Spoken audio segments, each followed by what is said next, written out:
ఆసరా లబ్ధిదారులకు ఫస్ట్ వీక్లో పింఛన్లు అందేలా సర్కార్ ప్రణాళిక రూపొందించింది. గత శనివారం నుండి పంపిణీ కార్యక్రమాన్ని మొదలుపెట్టింది. మంగళవారం మొత్తం కంప్లీట్ చేయాలని టార్గెట్గా పెట్టుకున్నది.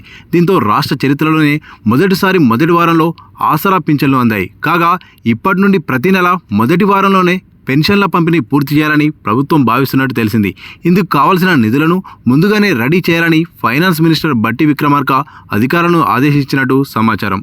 గత ప్రభుత్వంలో ఆసరా పెన్షన్ల కోసం లబ్ధిదారులు ఎదురు చూసేవారు. ఏ రోజు ఇస్తారోనని తెలియక గ్రామ పంచాయతీ ఆఫీసుల చుట్టూ చక్కర్లు కొట్టేవారు. ఒక నెల 1వ తేదీన పెన్షన్ ఇస్తే మరో నెలలో మరో తేదీన, కొన్నిసార్లు నెల చివరన పంపిణీ చేసేవారు. లబ్ధిదారులు ఎదుర్కొంటున్న ఇబ్బందులను చూసిన కాంగ్రెస్ ప్రభుత్వం ప్రతి నెల మొదటి వారంలోనే పెన్షన్ ఇవ్వాలని నిర్ణయించింది.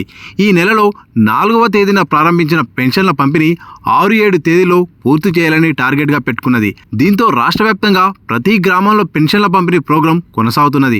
ప్రస్తుతం ప్రతి నెల 1వ తేదీన ఎంప్లాయీస్కు జీతాలు ఇస్తున్నారు. భవిష్యత్తులో సుమారు 38 లక్షల మంది ఆసరా పెన్షనర్లు కూడా మొదటి తేదీనే పంపిణీ చేయాలని ప్రభుత్వం భావిస్తున్నట్టు తెలుస్తున్నది.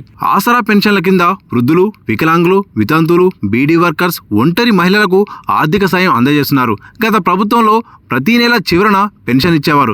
కానీ కాంగ్రెస్ ప్రభుత్వంలో ప్రతి నెల మొదటి వారంలో వీలైతే 1వ తేదీన పెన్షన్ ఇవ్వాలని డిప్యూటీ సీఎం ఫైనాన్స్ మినిస్టర్ బట్టి విక్రమార్క అధికారులను ఆదేశించినట్టు సమాచారం.